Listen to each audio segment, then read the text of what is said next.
Salut à tous et bienvenue dans cette nouvelle vidéo.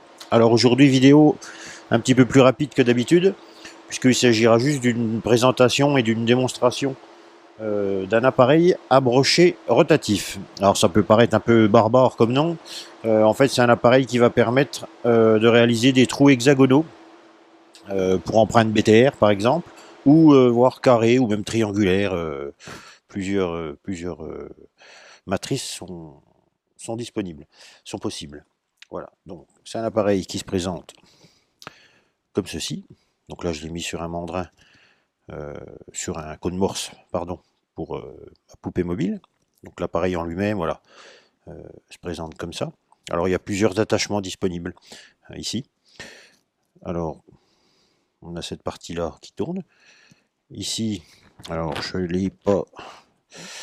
On a un réglage qui est possible que je vais vous montrer tout à l'heure sur le tour. Hop, on va faire un petit coup, voilà. Donc en fait on a le réglage ici qui va nous servir à aligner parfaitement l'outil avec la pièce qui est dans le mandrin. Alors les poinçons, voilà, se présentent comme ceci. Voilà, donc on voit l'empreinte hexagonale. Donc on voit qu'il y a le méplat, je parlerai aussi tout à l'heure. Donc le méplat en fait est là puisqu'on a un trou ici avec une vis 6 pans creux. Donc on va venir mettre le méplat en face de notre vis et venir serrer correctement ce poinçon. Voilà. Donc pour bien s'aligner, alors on peut y arriver, j'allais dire comme ça, en se mettant à peu près en face du trou, mais c'est jamais trop évident. Pour ça, il suffit de faire en fait un petit guide, voilà, qu'on vient placer ici à la place du poinçon. On peut le serrer un tout petit peu, mais là ça n'a vraiment pas de force. Et on viendra dans la pièce comme ça. On vient serrer nos vis une fois qu'on est bien aligné. Et après, on vient serrer notre poinçon et on peut attaquer l'usinage. Une fois qu'on a fait notre centrage, donc on vient mettre ce poinçon et c'est tout bon. Donc avant de passer à l'opération proprement dit de poinçonnage ou de brochage, enfin je sais pas comment on pourrait appeler ça, il va falloir qu'on fasse un trou d'1 dixième supérieur à la cote de notre du poinçon qu'on utilise. Donc là, en l'occurrence, poinçon de 5, donc il nous faudra un alésage de 5-10 pour que ça fonctionne. Donc on va voir ça tout de suite sur la machine. Donc j'ai ma chute de carré qui est dans le mandrin 4 morts. Du coup j'ai pas encore démonté, et puis donc il était déjà usiné comme ça en bout. Donc je l'ai juste fait une petite passe histoire que ça soit propre. Voilà, donc là aucun diamètre de référence, c'est vraiment un peu du pifomètre. Donc on va commencer par le perçage, donc un petit trou de centre, perçage, et puis alésoir de 5-10, puisque comme je vous le disais, pour une empreinte hexagonale de 5, on doit faire un trou d'1 dixième supérieur à la matrice. Donc là en l'occurrence 5-10. Allez, c'est parti.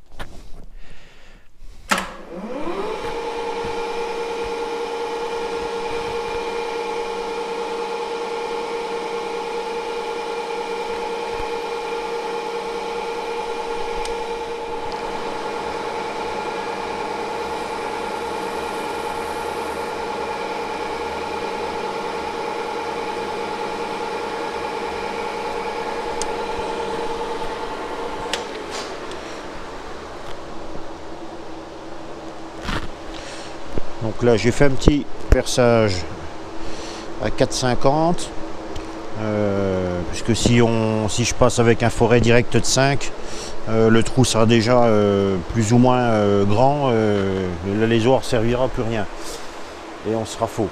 Alors je vais faire en 2 fois avec les alésoirs.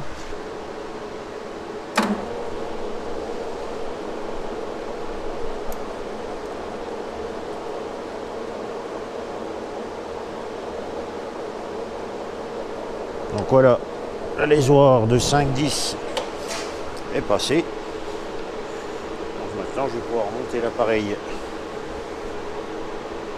dans la poupée et effectuer l'opération. Voilà, j'ai installé l'appareil sur le poupée mobile. Donc il va y avoir un petit réglage à faire, puisque avant d'installer le poinçon nécessaire, il va nous falloir aligner correctement l'appareil avec la pièce qui est prise dans le mandrin. Alors pour ça, rien de plus simple, puisque on a ici quelque chose qui bouge, donc qui peut être réglé. Et pour ça, donc j'ai fait un poinçon ou un guide plutôt, un guide de centrage. J'ai tourné dans une petite chute d'inox là, à 12 là. Et puis donc je suis venu tourner ici à 5,1. Donc pour ce faire, on va le mettre en lieu et place de notre poinçon. Alors sur le poinçon, on peut voir qu'il y a un méplat pour le serrage avec la petite cipe en creux qui est ici. Alors j'en ai pas fait sur le petit guide là, puisque c'est pas un serrage qui demande beaucoup de force. Voilà. Donc c'est en place. On va venir. Alors je vais vous remettre correctement. Voilà. Donc on vient approcher notre appareil. Et puis en déplaçant tout simplement, on vient rentrer dans notre trou et on vient serrer. Hop. Voilà. Déjà faire à la main. La caméra qui me gêne un peu.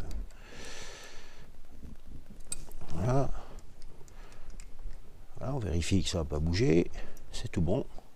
Donc là on est bien aligné. On va pouvoir mettre notre poinçon. Puis j'enlève mon guide. Hop.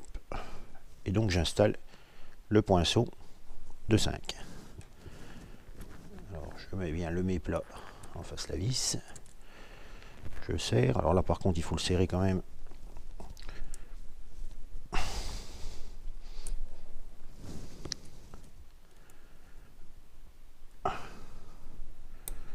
Voilà. On vient se mettre en face. Voilà. Et on va pouvoir passer à l'opération. Donc on fait tourner. Alors j'ai pas la bonne vitesse. Voilà. Donc il préconise, suivant les diamètres, entre 1000 et 1500 tours. Là je suis sur mon tour à peu près un tout petit peu plus de 1000 tours on va dire, pour arrondir. Et ça fonctionne plutôt pas mal. J'ai déjà fait des essais, notamment dans de l'alu. Donc c'est parti.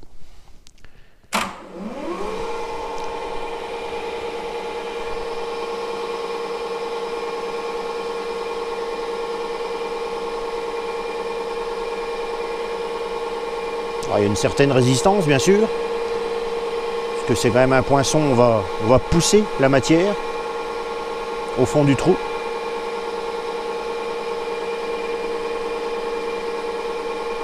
Voilà, donc là j'y suis. On vient reculer, ressortir. Hop. Voilà. Un tout petit coup léger. Voilà. Et donc forcément j'ai pas la bonne clé. Alors.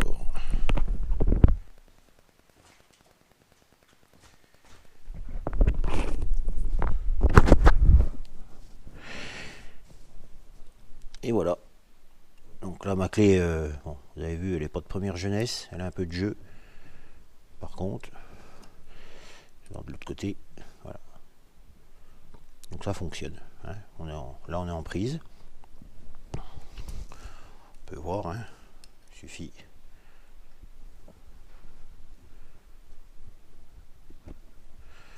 Voilà, donc je vais essayer de vous le montrer un petit peu mieux, sinon je ferai une photo. C'est le problème aussi de ces caméras, c'est qu'on peut pas filmer de trop près, c'est tout flou. Je desserre quand même assez.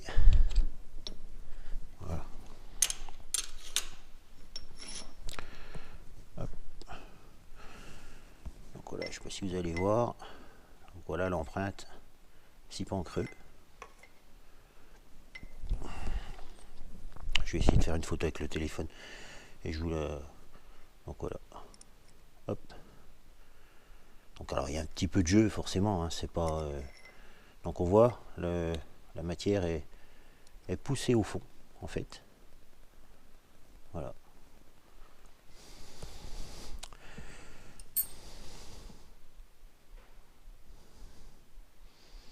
Donc alors ça fonctionne sur l'aluminium aussi. Ça fonctionne aussi apparemment sur l'inox avec ce genre de poinçon. J'ai pas fait l'essai encore. Mais voilà, sur l'acier, alors c'est un acier, je ne sais pas trop la qualité de cet acier là, mais voilà, ça fonctionne plutôt bien. Le résultat est vraiment correct. Voilà. Donc je pense utiliser cet appareil pour la vis de l'outil à trépaner, pour être en bout pour faire un réglage, au lieu d'avoir un gros boulon au bout ou quelque chose comme ça. Je pense que ça sera déjà beaucoup mieux. Puis c'est quelque chose qui ne demande pas une force non plus, parce que je pense, bon, alors j'avais essayé de faire un trou un tout petit peu plus petit, mais en fait ça fonctionne pas très bien. Donc faut vraiment être au diamètre préconisé pour avoir un résultat quand même correct. Donc voilà pour l'appareil à brocher rotatif, à réaliser les trous hexagonaux ou carrés. Donc j'avais fait aussi, si vous allez le voir ça brille, j'avais fait dans un bout d'aluminium aussi. Donc ça marche bien aussi, hein, bien sûr. Voilà. Donc voilà, donc grand merci encore une fois à tous les abonnés, tous les nouveaux abonnés là qui depuis quelques temps, qui sont de plus en plus nombreux. J'approche des 500 abonnés, donc je suis vraiment content. Merci à vous, franchement. Ça fait très plaisir, et puis toujours des commentaires sympas. Normalement j'essaye de répondre à tout le monde. J'espère avoir oublié personne, mais normalement non. Voilà. Donc je vous dis à très vite, de toute façon, pour la suite du projet de l'outil à trépaner. Là j'ai eu des petits soucis avec la fraiseuse, là, mais rien de bien grave, donc ça a pris un petit peu de retard, mais ça suit son cours. Voilà. Encore merci à vous tous, et je vous dis à très vite dans la prochaine vidéo.